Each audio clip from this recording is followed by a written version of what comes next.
Egunon guztioi, gaurko gobernu batzordean erabakitako gaien berri emateran atorkizue, eta 3 dira, hain zuzen ere gaur aipagarri zaizkigunak, eta lehenengotik hasita, artikutzarekin hasiko nitzateke, gaurko gobernu batzarrean, ingurumen hezkuntza eta divulgazio zerbitzuak kontratatzeko espedientea onartu baitegu, guztira urteko 63.705 euroko aurrekontua duena, eta 2 urteko egikaritze epearekin gehienez beste urte batez luzatu daitekeena. Hain zuzen ere, programa honen helburua da artikutzak duen ondare natural eta historiko garrantzitsua ezagutaraztea, ekimen ezberdinen bitartez, eta dote ezberdinak aurre ikusten ditu kontratu honek, eta bertan bisita gidatuak, informazioa zabaltzea eta naturaren eskola bera jasotzen dira. Decía que la primera cuestión es relativa a Articutza. En la Junta de Gobierno local celebrado el día de hoy hemos aprobado el expediente para la contratación de la prestación de servicios de actividades de educación ambiental y divulgación en Articutza por un importe anual de 63.705 euros por 2 años y prorrogable por otro más como máximo. Decir que este programa lo que busca es poner en valor lo que es Articutza, con distintos dotes que contemplan las visitas guiadas, la divulgación informativa o también la propia escuela de la naturaleza. Bigarren gai bat izango ditzateke adineko erretiratuen elkartentzako diru laguntzak, gaurkoan baita ere onartu ditugulako 2024ko diru laguntzak, dakizuten bezala 23 elkarte ditugu hirian, eta hauek egiten duten lana laguntzeko ematen den diru laguntza da hau, beraien egoitza horiek dituzten gastuei aurre egiten laguntzeko, eta guztira 708.200 euroko diru laguntzak dira, 23 elkarte horien artean banatzen direnak. Decía que la siguiente cuestión es la aprobación de la concesión de las subvenciones 2024 para las asociaciones de personas mayores jubiladas. En total son 23 las que tenemos en la ciudad, y el importe de la subvención, el total, es de 708.200 euros que ayudan a hacer frente a los gastos derivados, sobre todo de las sedes que tienen estas asociaciones de personas mayores jubiladas. Eta azken gaia, baino garrantzitsuena, eta hor atzean ikusten dut mugikortasun zinegotzia ere, zalantzarik badago, edo xehetasunen bat baldin badago, laguntza esketuko nioke, ea ondo azaltzeko gai naizen, izango ditzateke, hain zuzen ere taxien araubide bereziko eremua abian jartzea, onartzea. Neurri hau, kokatuko ditzateke, hain zuzen ere, azken urte honetan, hirian mugikortasuna hobetzeko egin dugun lan horretan, aurreko astean zinegotzi delegatuak ere azaldu zituen zeintzuk diran, udara honi begira aurre ikusten ditugun hainbat neurri, eta hau ere hori laguntzera dator. Dakizuten bezala prozesu luzea izan da aurreko urtean abian jarri genuena, honek eskatzen zuen udalerri ezberdinen arteko adostasuna lortzea, eta hori ez da beti gauza erresa izaten, ez detukatuko udal eta foru hauteskundeak tartean egoteak baita ere gauzak ez dituela erreztu, irekitako edo hasitako prozesuek etenaldi bat izan zutelako hauteskunde prozesua, eta baita ere zenbaitu da den aldaketa dela eta, baino gaurkoan lehen urrats bat ematen dugu, hain zuzen ere, lortu nahi dugun helburu horren baitan, eta da Donostiako hirian dauden lizentzia kopurua handitzea, eta beraz, momentu honetan hobetu daitekeen zerbitzu bat hobetzea, inguruko udalerriek eskaintzen duten zerbitzu publiko hau ere gure hiriari eskainiz eta alderantziz, gure hiriarenak ere gainontzekoei eskainiz. Horregaitik, sortzen da araubide bereziko eremu hau, eta guztira hau burutzen danean, 118 lizentzia berri izango dirateke, jokoan sartuko diratekenak, kontutan izan Donostiak 308 dituela, eta beraz ez da kopuru makala. Etorkizunean helburua da Donostiaz gain, Andoain, Astigarraga, Hernani, Lasarte Oria, Urnieta, Usurbildezo, Oiartzun, Pasaia eta Errenteria bertan sartzea, eta gaurkoan onartu degun hitzarmenean jasotzen direnak izango dirateke denengo fasean sartuko diren udalerriak, Hernani, Astigarraga, Lasarte, Oria, Donostia eta datorren astean Urnieta eta Errenteria ere izango dira, eta honekin eskatuko diogu Gipuzkoako Foru Aldundiari eremu hau onartu dezala, adiketa azkarren udara honetan abian jartzeko helburuarekin. Bigarren fase batetarako geldituko dirateke beste udalerri batzuk, alegia Usurbil, Pasaia, Andoain, Oiartzun eta Aldezo. Baina horiekin lanean jarraitzen dugu azken helburura iristeko asmoz. Esan dudan bezala, lan hauetan gabiltza aurreko urteko maiatzetik ona, eta lortutako hitzarmen honek izango duen iraupena 4 urtetakoa izango da, eta beste 4 urtetan luzatu ahal izango da, eta espero dugu, hori dedako, ibili dugun bide guzti honen azken helburua, gaur egun Donostian dagoen taxi zerbitzuak hobekuntza bat izatea, eta baita ere, ez bakarrik hirian bertan ematen den zerbitzua, baizik eta hiri ezberdinen arteko zerbitzua ere hobetzea. Zeren honek ez du bakarrik ahalbidetzen hiri edo herri batetako taxiek beste hiri edo herri batetan bere dana egina izatea, baizik eta errezten du gure artean dauden mugimenduak erresago izatea eta zerbitzua eskainia izatea,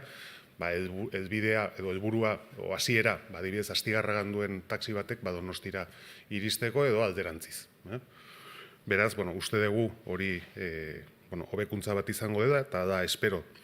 dugu. Decía que la cuestión más importante de las aprobadas hoy en la Junta de Gobierno local pues es la aprobación de la puesta en marcha de la zona de régimen especial de taxis de Donostia Aldea. Este es un proceso en el que llevamos trabajando largo tiempo, se inició en la legislatura anterior. Es un proceso que lleva tiempo fundamentalmente porque se basa en el acuerdo entre distintos municipios que forman esa nueva zona en la que pueden operar los taxis indistintamente. Y no voy a negar que la existencia de un proceso electoral en medio de todo este procedimiento pues no ha facilitado las cosas, porque supone una pequeña interrupción a la hora de llevar a cabo el proceso y en algunos casos también, pues como han existido cambios en corporaciones municipales, pues eso requiere de alguna manera volver a retomar la cuestión. Pero hoy, en la Junta de Gobierno local, hemos aprobado el convenio interadministrativo entre 2 ayuntamientos que conformarán esta zona de régimen especial de taxis de Donostia Aldea, que en total aportan 118 taxis, más los 308 que tiene el término municipal de San Sebastián, y 2 ayuntamientos, además del de Donostia, que están dentro de este convenio, serían Andoain, Astigarraga, Hernani, Lasarte, Oria, Urnieta, Usurbil, Lezo, Oiartzun, Pasaia y Rentería. Decir que en estos momentos Hernani, Astigarraga, Lasarte, Oria y Donostia tienen ya sus convenios aprobados y la semana que viene lo harán Urnieta y Rentería, y solicitaremos a la máxima celeridad posible pues que la Diputación Foral de Guipúzcoa dé el visto bueno, porque es obligatorio que la Diputación Foral de Guipúzcoa dé el visto bueno. A nosotros verbalmente siempre nos han comunicado que así será y así esperamos que sea, y lo que esperamos es que sea en el plazo más breve posible, pues porque de cara al verano sería una importante novedad que aportaríamos a todo lo que está siendo ese trabajo que estamos haciendo en estos últimos meses, año diría yo, de mejora de la movilidad urbana durante 2 meses de verano. En una primera fase, por lo tanto, entrarían esos municipios, y en una segunda fase está prevista la entrada de Usurbil, Pasaia, Andoain, Oiartzun y Lezo. Es un convenio, un acuerdo que se firma para 4 años, con una posibilidad de prórroga de otros 4 años más, y además de mejorar la oferta a nivel urbano, pues también supone una mejora en lo que es el funcionamiento interurbano entre estos municipios, que en este momento pues tiene limitaciones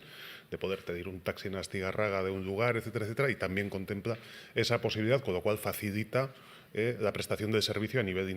interurbano entre distintos municipios que forman parte de esta zona. Hoiek beraz, Gobernu Batzordeari dagozkion gaiak, eta hortatik kanpo, baita ere, berri eman nahi dizuet, datorren larun batean plaka bat jarriko dugudako, ja, bidegealdi abian dagoen ekimen honi jarraituaz, kasu honetan etako biktima bati errekonozimendua egiteko plaka izango da, eta EASoko tren geltokiaren inguruan izango da kokapena, bertan izan baitzan bere garaian atentatua, orain dela 57 urte, hain zuzen ere 1977an, eta omenduko dugun biktima Manuel Orzera de la Cruz izango da, eta eraila, polizia armatua zan bera, 24 urte zituen eraila izan zenean, Ubedakoa zen, jatorriz, Jaenekoa, eta ume baten aita, eta bere emaztea gainera erailtzutenean haurdun zegoen. Ohikoa izaten den bezala, familiarekin tarte bat izango dugu hemen udaletxean bertan, modu pribatuan, eta gero eguardiko 12etan egingo dugu omenaldi txiki hau eta plaka horren jarrera. Decía que os quería dar cuenta también de la colocación de una nueva placa dentro de la iniciativa que lleva ya en marcha 2 legislaturas de recuerdo y reconocimiento a las víctimas del terrorismo y de la violencia en Donostia. Estamos hablando de una víctima de ETA, asesinada en el año 1977, un policía armada que fue asesinado en el entorno, en la estación de Aso, en Amara, y que era natural de Úbeda, tenía 24 años, padre de un hijo y además pues, su pareja estaba embarazada del segundo hijo. Como suele ser habitual, pues lo que haremos es a las 11 de la mañana recibir a la familia en forma privada en el ayuntamiento y después trasladarnos a las 12 del mediodía a las inmediaciones de la estación del topo de la Plaza de Aso para proceder a la colocación de la placa y la realización del pequeño homenaje que solemos hacer habitualmente. Y con esta ya pues serían 27 las placas que han sido colocadas a lo largo y ancho de la ciudad de San Sebastián. Gai hauek ziren nik neuzkenak eta hemendik aurrera hauen inguruan edo beste gairen baten inguruan zeozer komentatzea nahi baldin bazenute, zuen esanetara naukazue. ¿Se pretenden aprobar más licencias de taxi en Donosti? No por ahora. Lo que hemos hecho es, y ese es nuestro empeño en este último año, el incorporar, por decirlo de alguna manera, licencias de otros municipios. Ya he dicho, nosotros tenemos 308 licencias y este acuerdo lo que supone es que en el servicio que se presta en Donostia pues se puedan incorporar 118 licencias que son de otros municipios. Este es el primer paso que creemos que hay que dar. Nosotros confiamos en que el servicio mejore a través de este acuerdo, utilizando licencias existentes de una forma pues, más eficiente y más racional. Ahora, veremos cómo funciona, confiamos que bien. Si no fuera suficiente, pues tendríamos que plantear eso que me preguntas, pero en este momento estamos en esta fase.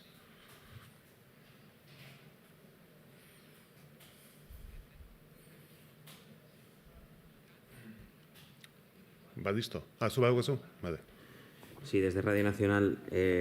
Hoteles Guipúzcoa hace una previsión de ocupación hotelera del 90% en verano. Dicen que será un buen verano y quieren preguntar si la tasa turística llegará este año. Bueno, creo que están jurando los consejeros del Gobierno vasco ahora mismo o acaban de hacerlo. Entonces, evidentemente, entre las tareas pendientes, que son muchas que tenemos desde este ayuntamiento con el nuevo Gobierno vasco, esta es una de las primeras. Y la plantearemos, evidentemente. Además, quiero recordar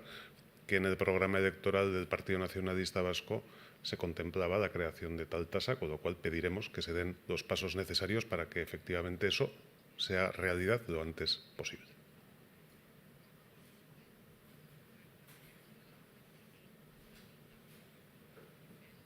Besteik? Bueno, eskerrik asko.